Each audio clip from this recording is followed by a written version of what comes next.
This is the Night Wolf howling at you, and today we're going to take a look at the He-Man and the Masters of the Universe Merman figure, the Ocean Warlord, part of the 2000X cartoon collection. And I really like the design of this Merman. As far as a straight Merman goes, this is probably the best design. Now, I've said before that if you want something scary, the one from the CGI cartoon on Netflix was a scary-ass Merman. But this guy looks pretty badass to me. I like this design a lot.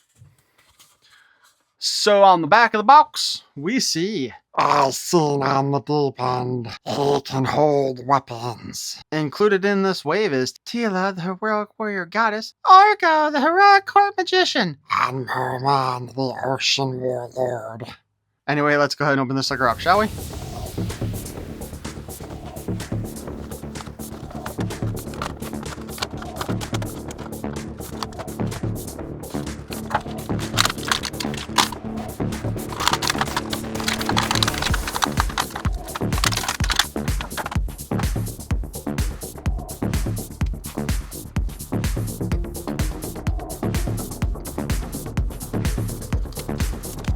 Once again, I have sliced into the information little thingy here.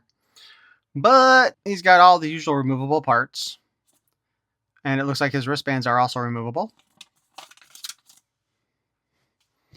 He comes with his sword, and this time it doesn't look like a corn cob. And this is actually a really nice looking version of his sword. I know the other ones are supposed to kind of look like maybe the spinal columns of fish, but they never look right. He also comes with his trident as the Ocean Warlord. Now, I'm going to bitch a moment here, pardon me, but being that we got both a staff and a sword with Merman, again, reminds me that there was no reason why Tila shouldn't have come with her sword also. Okay? Yes, I'm going to harp on that probably until the day I die. He's got a great face sculpt, although the head's loose here, but yeah, they did an excellent job with that face sculpt. I like that they got the two different colors going on the, I guess, fins we could call them here. Looks really nicely done. I mean, and the coloring looks good.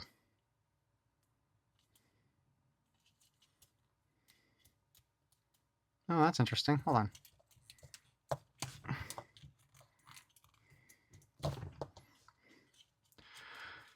He's got like a little bracelet circlet thing here at the end of his hand. This gives us a new forearm piece because I don't believe we've seen that on anybody else. And then his little extra fin there is a bracer. He also uses the same hands and feet as Skeletor, and I feel like that's kind of weird for him to have normal feet, considering it's Merman.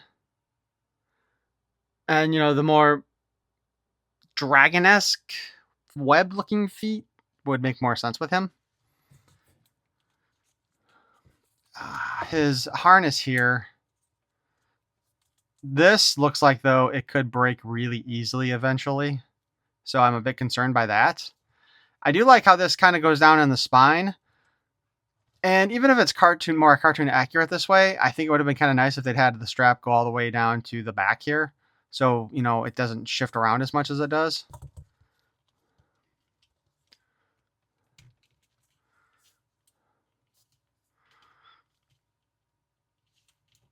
We got some amazing details here as well. Like, they have to be doing a lot of new part sculpt with these things because, like, this entire foot here is new.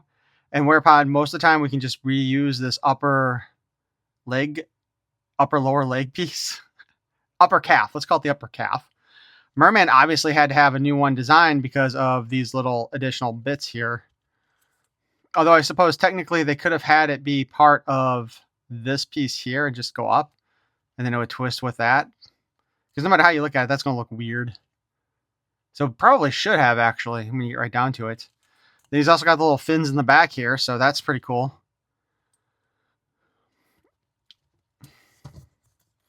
It's unfortunate that he doesn't have any place to store his weapons, though, on his back. And he's got two gripping hands, unlike, of course, Tila, who came with an open spellcasting hand instead of a gripping hand on her left. Gripping hand, not gripping ham. I wonder what would a gripping hand look like? Any ideas? So anyway, yeah, we got his trident and his sword. They both look nice. Technically speaking, if this was the cartoon, I'm sure there's additional colors that would be on here, especially the little jeweled area on both of them.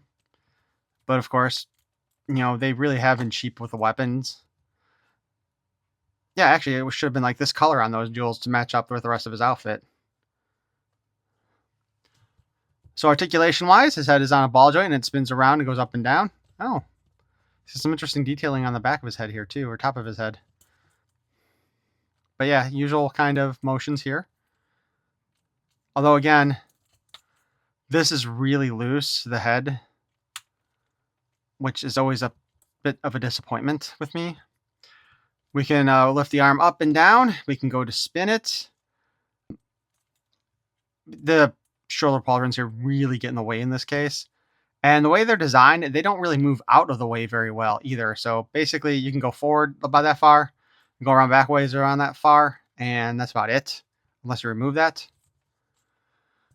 His elbow does the whole, like, roughly 90 degrees and can go outwards. Hand spins around. He has in and out articulation, so he will not be holding the magic sword aloft. And in and out articulation on the other one. Obviously, we have the waist spin here. Now, his skirt piece does not have any splits in it at all. So we can move his leg out about that far before the skirt piece stops us, for sure. And, well, it goes about as far back as any other figure does. We can bend at the knee here, a little less than 90, and twist it as well. Then we do have this boot cut, and it just starts to look really weird after a bit. Foot hinges up and down and spins around.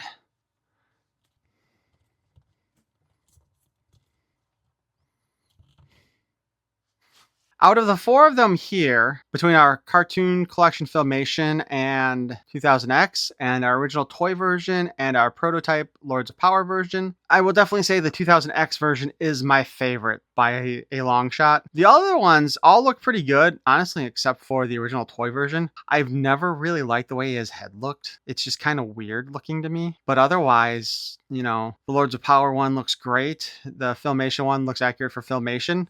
Although I did not realize how blue his skin was until I compared it to the rest of these. Like, I would have sworn probably that it was green, but looking at him compared to these other guys, his skin definitely looks like it's blue instead of green. Is that how it was in the Filmation cartoon? Really? I'm gonna have to like watch a Mer-Man episode to see. But overall, like, not that I want to get so off track by this, but yeah, the 2000X Mer-Man is just possibly the best looking figure out of the lot. Although I will admit his head looks a little small on that body compared to the other ones. So maybe if they had increased the head size a little bit, it would be a little bit better. But otherwise, like I said, this may be the best Mer-Man that they've put out in Origins, period. Aside from the issues with some of the accessories and some of the hands going on with the 2000X series of cartoon collection figures, I'd say they're really knocking it out of the park with those. They are just so great looking in my opinion. I just wish they would put more thought into the accessories. Like, and I mean, basically it's Adam and Teela who got screwed on the accessories. Teela should have come with her sword. And actually, Prince Adam should have come with a sword instead of the stupid scepter thing that does nothing and was probably never in the show. Again, ranting a bit. And Teela should have had not a closed hand, but a grasping hand on her left hand so she could properly hold a staff, which makes it even dumber that they didn't give her a proper hand. But yeah, I would definitely say you're not going to go wrong with this Merman. I think he will be the king of the ocean warlords in your collection. But of course, that's my opinion, and I'm wondering what you guys are thinking of this one. So if you want to let me know in the comments below, that would be great. And if you enjoyed this video, please feel free to fish that like button. And if you want to hear more of my nonsense in the future, you can subscribe. Perhaps you might want to even poke that notification bell with your trident. Thank you for watching. Peace and love.